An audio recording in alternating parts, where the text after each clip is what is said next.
Hello, welcome to episode number 17 of The Outside Fence. I'm your host, as always, Tristan Heffernan. With me is Stewart Bowles-Brown. Let's talk about Saturday, Bowles. You've turned up with the short back and sides here. I hope that wasn't from your punting on Saturday. I had a good day on the punt on Saturday, and it was, as you mentioned, I've had a bit of a haircut. It was that good that I was able to afford a haircut. So, that's good news for this week. You'll be the envy of every watcher in Victoria at the moment with that do balls. Let's just jump straight in the action, why don't we? We're going to go through 4 races at Caulfield. I'll probably keep my head down after our preview show because my tips didn't make the turn, but we'll get to that as we come to them. First of all, let's talk about the track at Caulfield. I thought the inside was a little bit iffy. Later in the day, though, it didn't seem too bad. There was horses on the rail showing up. What did you make of the track? Yeah, I was a bit the same as you. Once again, I sound like a broken record every week. I think the track was pretty much perfect. Like, you couldn't have too many complaints with it. Started off a good 4 and was upgraded to a good 3 after race 6.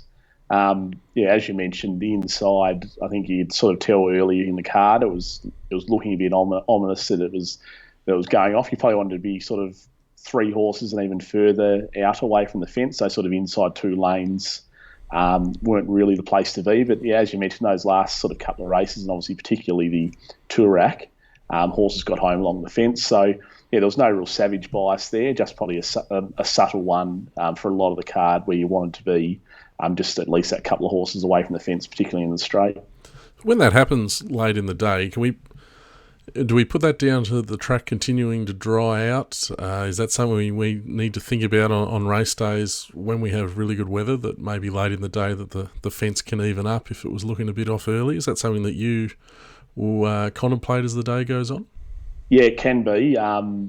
As you mentioned, I think a lot of the reason with Caulfield was that there was that fresh ground on the inside that we mentioned from the rail being out. And I think the water sort of held in that. He held in the surface on the inside a bit more rather than the sort of the wet, worn part of the track where where it sort of opened up a bit and was able to dry out a bit quicker. I think that was sort of the theory that a lot of people had with the track, and I think it played out that way. But yeah, I'm a big one for sort of really, really keeping an eye on each race and where the winner and place getters are coming from, to see whether first off is there is any bias, and then secondly, through the meeting, is it sort of changing race by race? Yeah, good call. Let's jump straight into the Caulfield Guineas, which was, in my eyes, the feature on the program. Really good addition this year. We're going to pull up the replay here.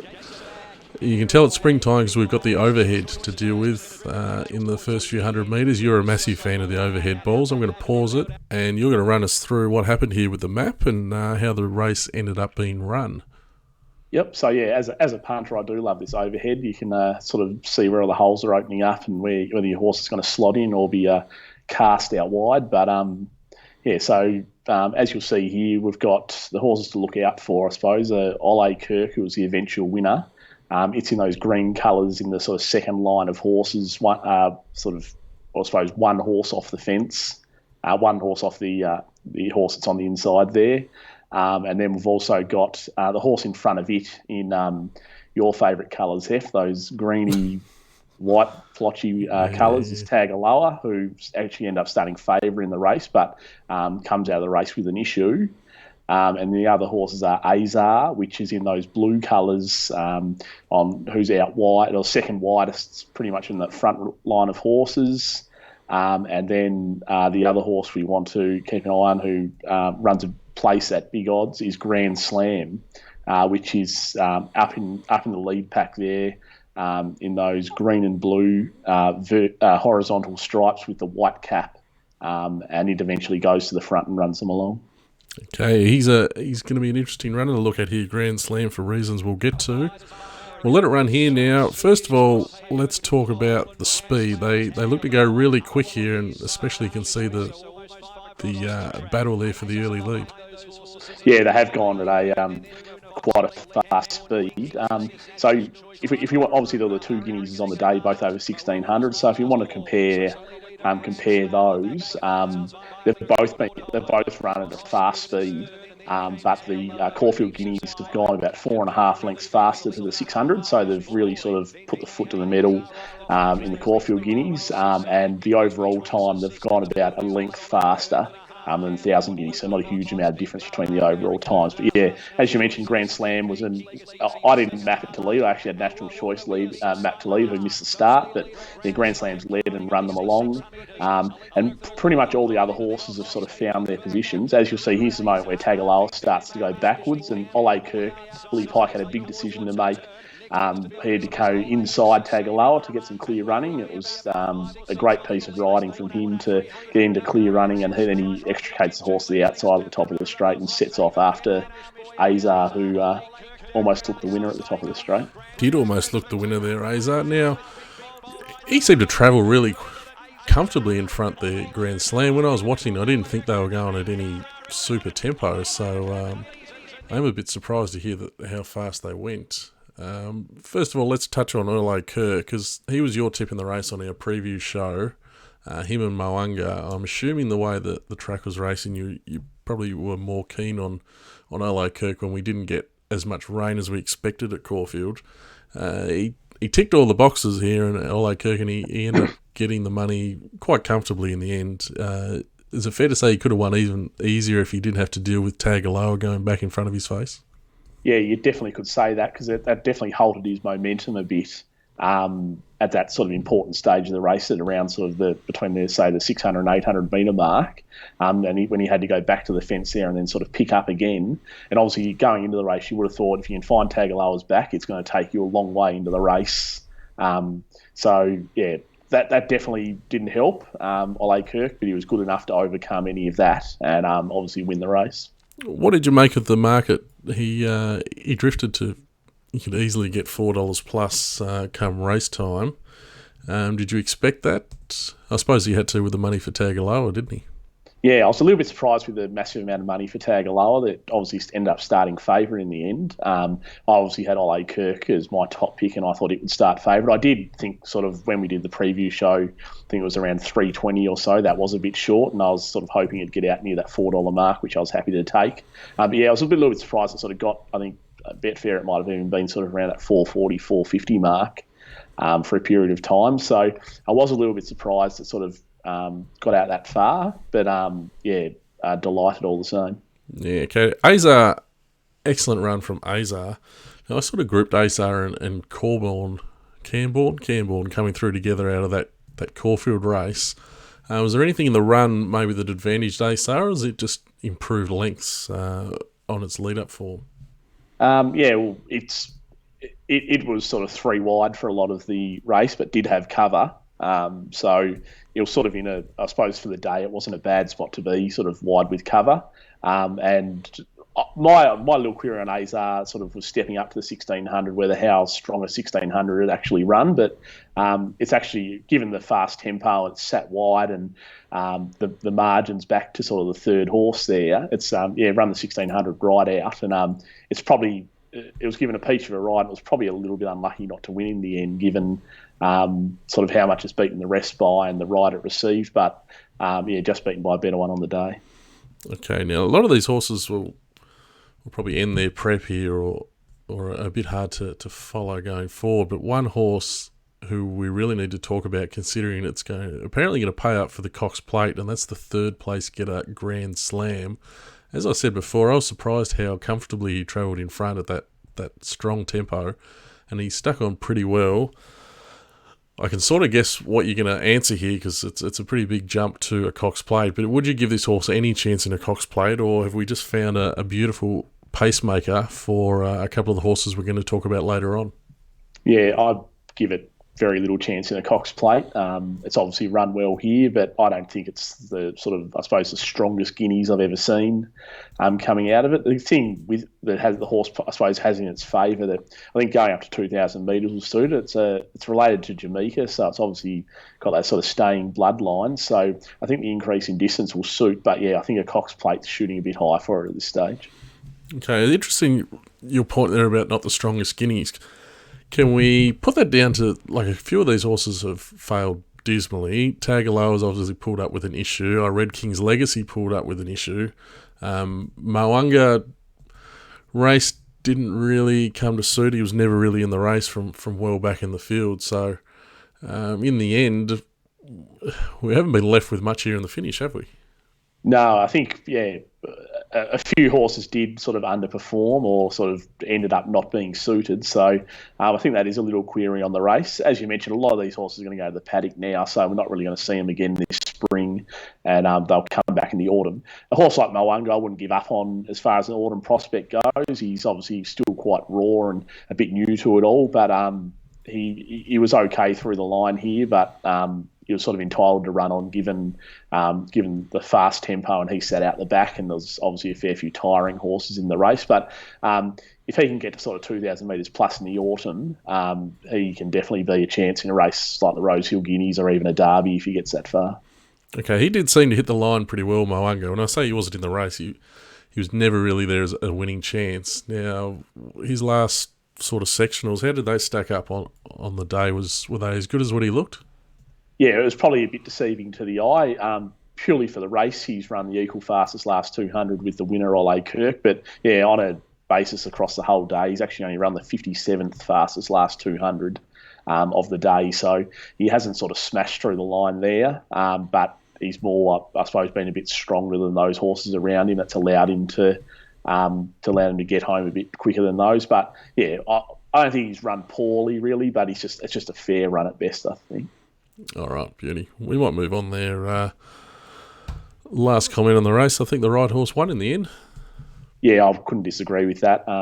He was given a great ride by Willie Pike, who was obviously on fire on the day. So it's probably his first, since he's been riding in Melbourne, his first real big day that he's had. So I'm sure his legion of fans out there would have been quite happy with that. Beautiful. Let's go and look at the Thousand Guineas. No such luck for us in this race on the preview show, Balls. The horse we both fancied at odds, Vangelic, stopped very quickly in the straight, and we also were keen on that Sydney form line there through Hungry Heart as well, and she hasn't brought her A game, it looks like, there to Caulfield. But the Melbourne fillies had their day in the sun. Do we put any of this down to the tempo on the map? Maybe we'll pause it and. We know Odeum won well last time at Caulfield after getting an absolute perfect run. Was it the same issue here? Yeah. As I mentioned in the Caulfield Guineas, the Thousand Guineas, they have gone at a fast speed here as well. But yeah, Odeum sort of found what you'd call the box seat, third the fence, and got the run at the top of the straight as well. But he was was a pretty dominant winner here. We put in a great spot by Michael Walker, his only ride for the day, but it was pretty much a carbon copy of her win in the Jim Maloney Stakes. So it probably shouldn't come as a surprise to many, but obviously me and you both overlooked that in favour of the Sydney form. But she's shown that she's sort of, I suppose, pretty much top of the class with these fillies. Yeah, I'll put my hand up. I didn't pay enough attention to her win in hindsight there at Caulfield. She obviously went round at pretty good odds that day. Now on the show you did make note of her unlucky run at Moonee Valley before she went to Caulfield and won. So maybe the SP blinded us a little bit too much there. This is a bit like the Caulfield Guineas, that we don't have a lot of these will sort of end their prep here, so we're going to try and identify the horses who may go on. But one horse I want to talk about first of all, as I just pause it here, is the grey horse that you pointed out for us a couple of weeks ago, Ecumenical, who was 3 or 4 deep throughout and finished close up behind Instant Celebrity. Went round big odds here again and has done a very similar performance at big odds, 4 deep the trip. What is it about this horse? Is this a pox on the form again, or is this just a horse with plenty in the making? Yeah, well, I think now that she's done it twice, the market's probably just underestimating her a bit. I think, it'd be interesting to see if she continues on this preparation. She looks like she could go to 2,000 metres. She'd probably run it on Saturday, but that she would get 2,000 metres. It'd be interesting to see if she got like a nice run in the race, would she still perform as well? There's maybe some chance she's a horse who prefers to be sort of out in the open than sort of cluttered up behind horses. So that's probably some little thing you almost want to keep an eye on for when it has its next start. But yeah, it's run a huge race here. sat 4 wide, no cover, and was sort of still coming on the line. So, and as you say, it's done that twice in a row now. So I think now we've got to really take note that Ecumenical's sort of up to this class and has got a fair deal of ability and obviously plenty of heart as well. Yeah, we're talking a pretty unfashionable stable up against some really blue-blooded fillies from all the big stables, and she's performing just as well as most of them. Now, I've paused it here because there's 2 runners I want to talk about coming down the outside. Obviously, Odeum skipped away here. These 2 fillies also came through a Caulfield race. Instant Celebrity out there in the reds, who we did have little reservations. You not so much. You thought she'd run the mile. I think you've been proven correct here. And just to her inside in the blue colours there is Personal. So they've both run on well from the back. What did you make of their runs? Yeah, they've both obviously run well. They've pretty much had every chance. There weren't too many excuses with them. Instant Celebrity, sort of as expected, was just ridden cold. And as you mentioned, you could say she did run the mile. She's sort of strongish through the line. She's run the second fastest last 200 of the race, so she hasn't been wilting there at the end. Personal seems to be improving as the distances get further, so she's the type who I assume would be on a Wakeful and Oaks path after this, and of the Melbourne fillies, she's probably sort of right up there as one of the better Oaks chances at this stage. Do we know if Odeum's continuing on after this race? I'm pretty sure she's going to the paddock, but I think there's some little chance they might look at running her in the Empire Rose on Derby Day. Obviously, get him with a nice lightweight, sit close to the speed, and 3-year-old fillies tend to have a good record in that race. Yeah, that seems like a really good option if she pulls that well. So, on that basis, it looks like Personal. She's almost the top seed. I don't expect Instant Celebrity to go on. Do you think they might roll the dice again? I did see her trainer mention that he always thought she's shaped to get over a bit of ground. Yeah, if she was mine, I probably wouldn't bother. I don't even. It might be a bit radical, but I'd be half tempted to even try and freshen her up as best as I could and run into Cornwall maybe over 1,200. But yeah, I suppose if they wanted to test her at 2,000, obviously it's the right time to do it now as a spring 3-year-old. The Wakeful, I'd assume, would be the next target. It would be generally a pretty sort of slowly run race, and it'll just give her a good opportunity to get the 2,000. But if she was mine, I'd probably be looking to bring her back in distance more so than up in distance. Okay. One more, as I've got the race paused there, there's one more horse who really sticks out, and that's Agreeable down the outside in the white and red stripes. This is a horse we've talked about. She continues to find the line. I assume that she's probably going to go to the Wakeful or a race like that, and she's going to be running on into the finish again. Yeah, they look sort of suitable races for her. The only little thing with Agreeable is I've heard a few mounting yard watchers say that she's only a very sort of slight filly and doesn't have sort of much meat on the bones as well. So I'm not sort of sure how she's sort of going deep into a prep. Might be some kind of issue for her, but obviously she's with a good stable in the Freedmans, and they'll be sort of right on top of that kind of stuff. I suppose the other horse we better touch on who started favouring the race was Hungry Heart. I was going to get there and try and make some excuses for our tipping here. What can you give us for Hungry Heart? Yeah, it's in those green colours, sort of just off that sort of first finishing 5 there. Hungry Heart, yeah, obviously it was quite heavily backed and sort of started south of $3, which wasn't a huge shock to me, considering I suppose a lot of people thought that Sydney form line was a bit superior. She settled midfield, pretty much had every chance. On the turn, I thought she looked a big hope, but then probably a few strides later, she was floundering, and her race was pretty much over, and she just whacked away to the line. It's sort of, I suppose, you're not going to know for sure, but given the 2 Sydney fillies have run so poorly, you could probably say that I suppose a 7-day backup off a fast run Flight Stakes and then the travel to Melbourne has probably just taken it out of them a bit, and they haven't run to their best. And that obviously was the main query going into the race. And yeah, it's probably come to fruition. Yeah, so it's interesting that the winner of that Flight Stakes, Montefilia, she went on and won the Spring Champion on Saturday up there in Sydney. But so she obviously took little harm out of that race, but maybe it's the travel coming down to Melbourne that's become all too much for those fillies. Or maybe we just got the race wrong. Who knows? But I think we're taking personal and agreeable and ecumenical. If they go on, they're obviously going to be the ones to beat as we step up in distance. Ecumenical is definitely a horse I'll be interested in again next start. Because she's once again had a big SP, so 2 big SPs in a row. So I doubt she's going to be too short in the market. And they might even go that mile race on Cox Plate Days for 3-year-old fillies as well. Or if they want to go up in distance, they'll probably go to a Wakeful. But I think she's got a win in her. But she just needs to get the right run. Yeah, all right. Beautiful. That's it for the 3-year-olds for us on the show, but we've got a couple of really good races still to look at. First of these, we're going to talk Caulfield Stakes with the shorty Russian Camelot, the most exciting horse in the spring so far. He got knocked off here by Arcadia Queen. We won't have to talk about the map and the tempo for too long here, Balls, with just the 6 runners. I'll pause it here as the 2 Matty Williams runners obviously going to the front.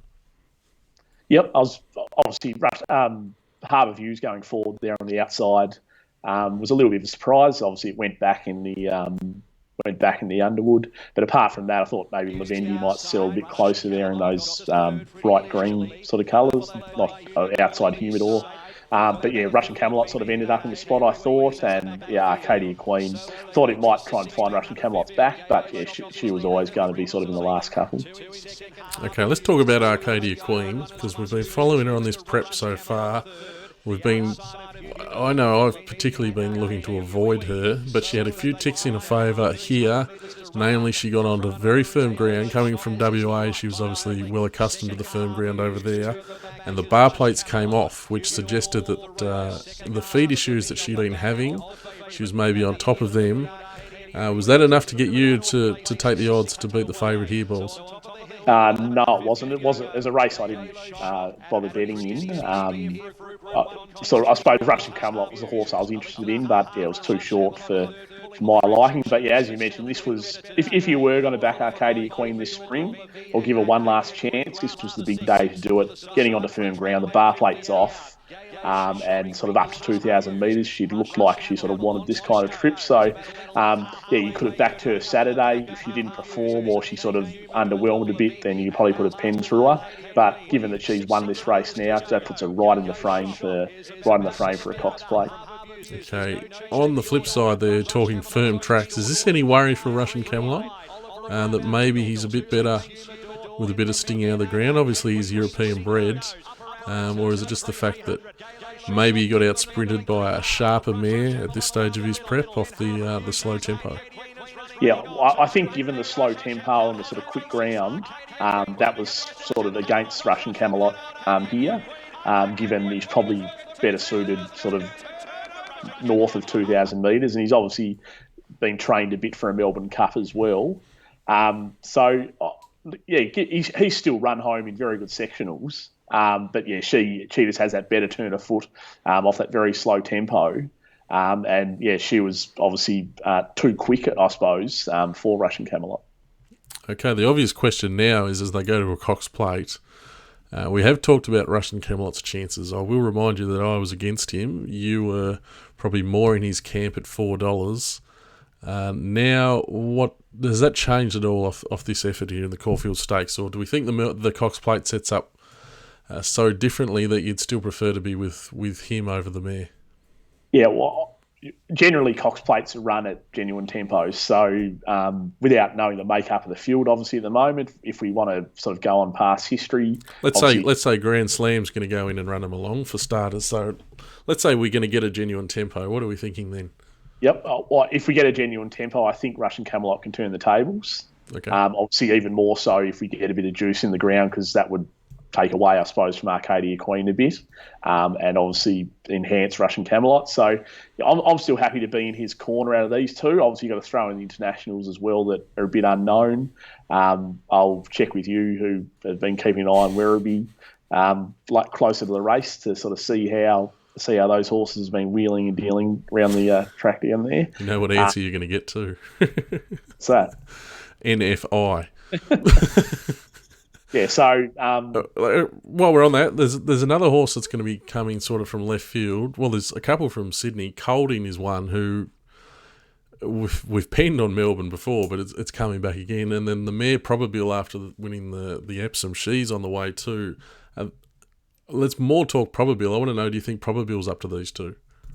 I don't, and also I think she's maybe a little query at 2,000, like sort of a strong 2,000 metres. So I'd have her behind these two. Colding as well. He's a hard horse to back sort of straight into a Cox Plate because he's got that awful record in Melbourne, and I think the stable have even said he doesn't like Melbourne. So I suppose the lure of a Cox Plate became too much that the horse is in form, so he may as well have a go. But from a punting proposition, he's very hard to find for me. Okay, Humidor. Probably wasn't suited by the tempo, but I don't know. It's hard to make a case for him in the Cox Plate off this, is it? Yeah, he would prefer like a faster tempo, but I think if they do go a faster tempo, then it's going to suit Russian Camelot as well. So I find it hard to see him turning the tables in either of those front two and a Cox Plate, and he's probably sort of 2 to 3 lengths off them, which is sort of the margin there. All right, summing up, you're still with Russian Camelot as the top pick of the locals then, that's fair to say? Yeah, I'm sticking strong at this stage. Obviously, once the field comes out, if we can see a bit of tempo there and then any drops of rain are around as well, then I'll become a bit keener. Okay, I'm on the record. I'm still against him in the Cox Plate. I'll be jumping on for the Melbourne Cup, but not in the Cox Plate for me. Let's move on to the last race now we're going to cover. That is the Toorak Handicap. It's hard to know how to sort of describe this race. I thought it was a pretty even edition of the Toorak. In years gone by, we've obviously seen some really top quality Group 1 horses, but I don't think we got to see them there this year. Yeah, I'd tend to agree with that. It was sort of not the strongest Toorak I've ever seen, but as always, very competitive betting race, and a race that I love betting into each year, given the competitive nature of it. You can generally get good prices about some sort of handy horses. Okay, did you enjoy betting on it this year? No, not too much. It's probably my worst race for the day, to be honest. So, did have a winning day, but I gave a bit back in this race. I was quite keen on it going into it, but came out of it empty-handed. Okay, let's start with that. Who were you keen on going into the race? Yes, I was very keen on Juniper. You weren't alone there. Also had something on Superstorm and Sir Coney as well. Superstorm ran a good race, but Juniper I don't think had sort of the best luck in the world, but he was still a little bit disappointing in the finish. Sir Coney was sort of in trouble from the home turn. Okay, let's have a look now how the race played out. Did the tempo play out to your expectations, and was there anything on the map here that we should look at that advantaged or disadvantaged any horse in a way that we sort of didn't see coming? They have gone along at a genuine speed here, but I was a bit surprised they didn't go harder. Like Buffalo River, all the talk during the week was that they were pretty much going to be handlebars down, roaring along in front. It did lead, but it didn't go as quick as I thought, and then sort of really put the handlebars down at about the 600. And as I mentioned with this race, it was very much a fence-dominated race, and I think him sort of going for home a bit earlier meant those horses who were saving ground coming on the inside were advantaged, as opposed to those horses trying to make a wide run at that stage of the race were sort of having to put up with a sort of a fast tempo while they're coming wide, and that obviously can take a fair bit out of the horses. We have talked about that often on the show.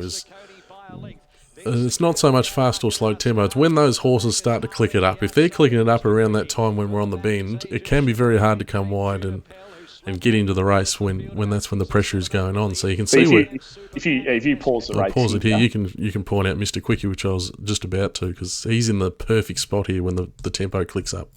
Yeah, so he's pretty much bang midfield there in those white colours with the blue sleeves. He's the eventual winner. The eventual second place getter is Buffalo River, who's the leader. And then the eventual third place getter is Superstorm in those pink and white Peters colours, who's also on the fence.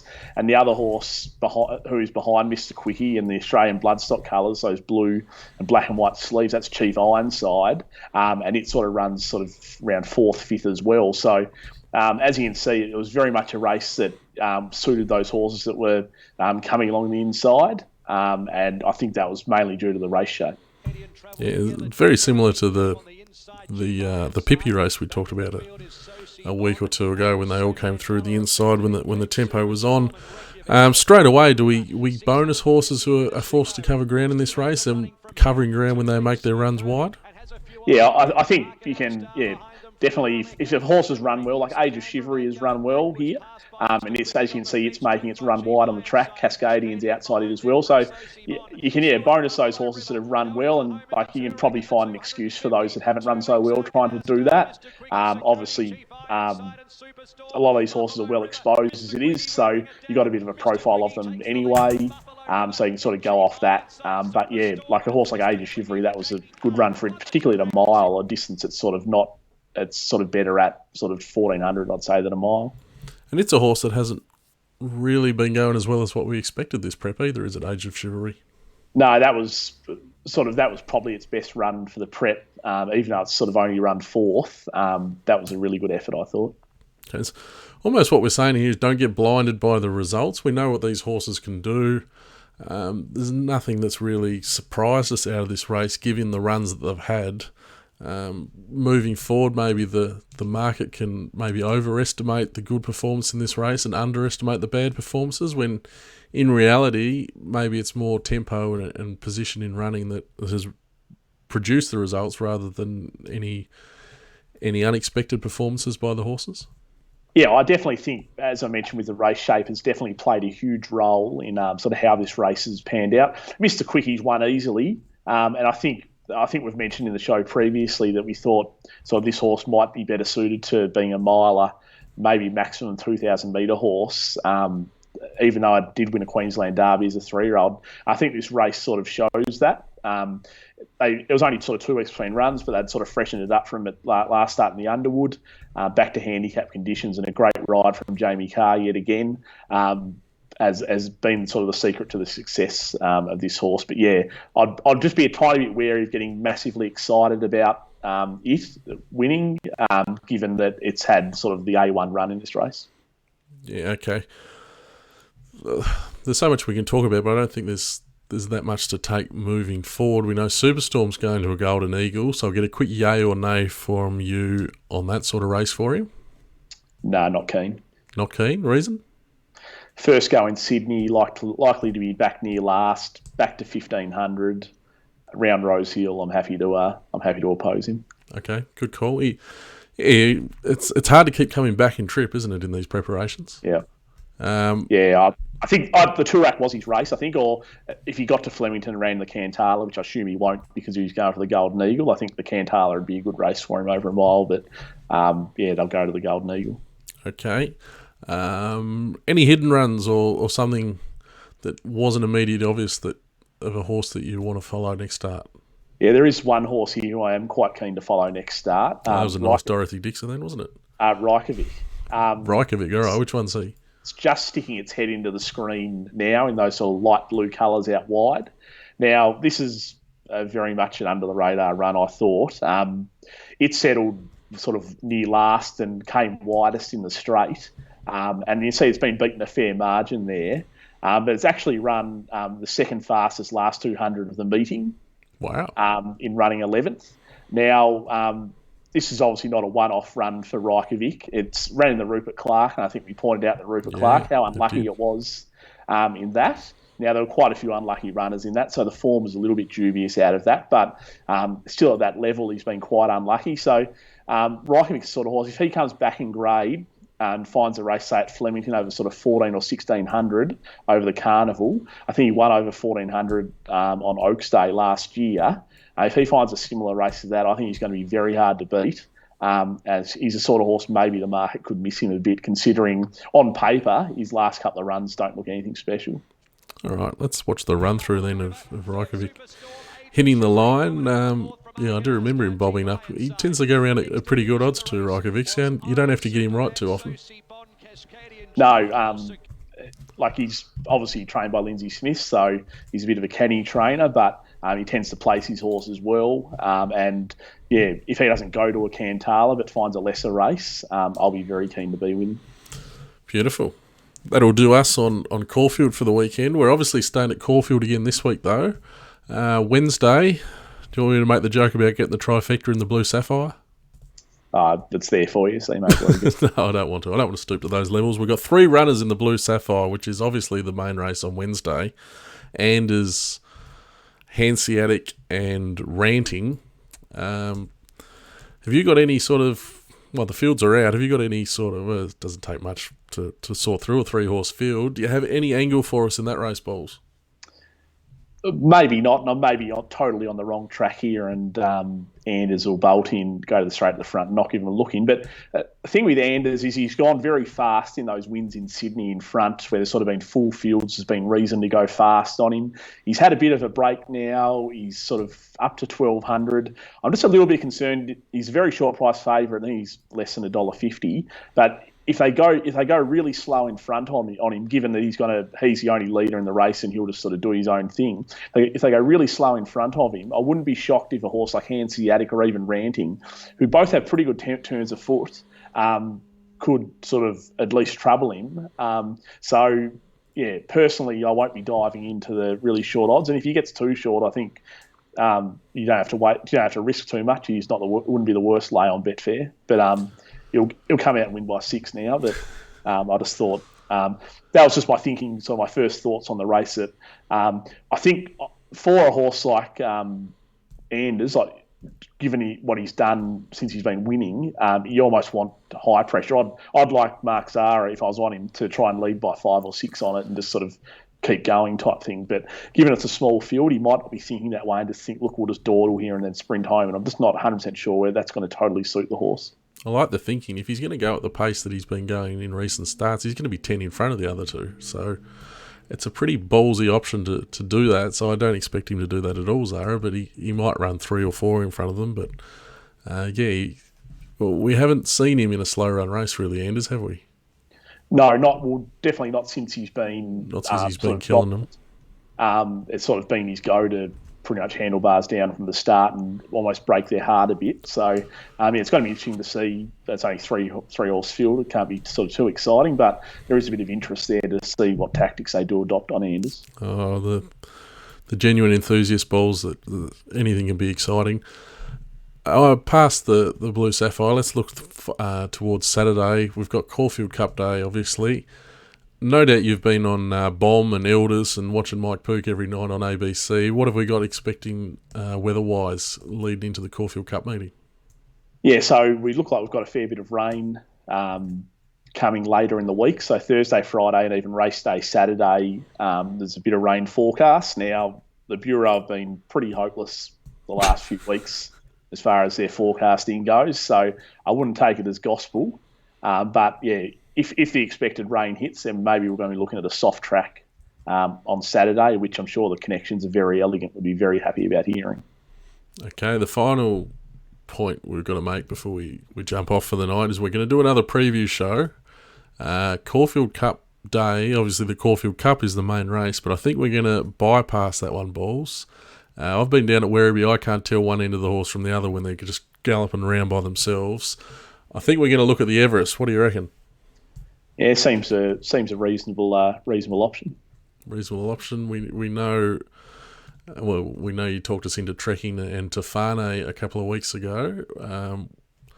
We might leave that for the preview show. But if you do have a request for a race, we might pick up a lesser race on the Caulfield meeting as well. But if you want to hear about how good these international horses are, you're not going to hear it from us because is it fair to say we don't care, Balls?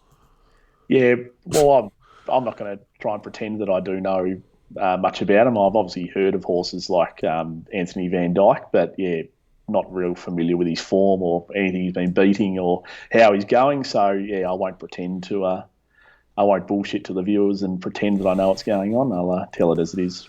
Beautiful. I won't either. So if you want to see a particular race, not the benchmark 60, 1600 a deal, we might give that a miss, but send us a comment or something. We might pick one up there at Caulfield to complement the Everest on Saturday. Balls, thanks as always for your time. I will see you later in the week when we film this preview. And thanks to everyone, as always, for watching. Give us a like, give us a subscribe, jump on Twitter and let us know your thoughts. Always very happy to hear them. And until the preview show, Balls, see you then. Thanks, Hef. Pleasure as always.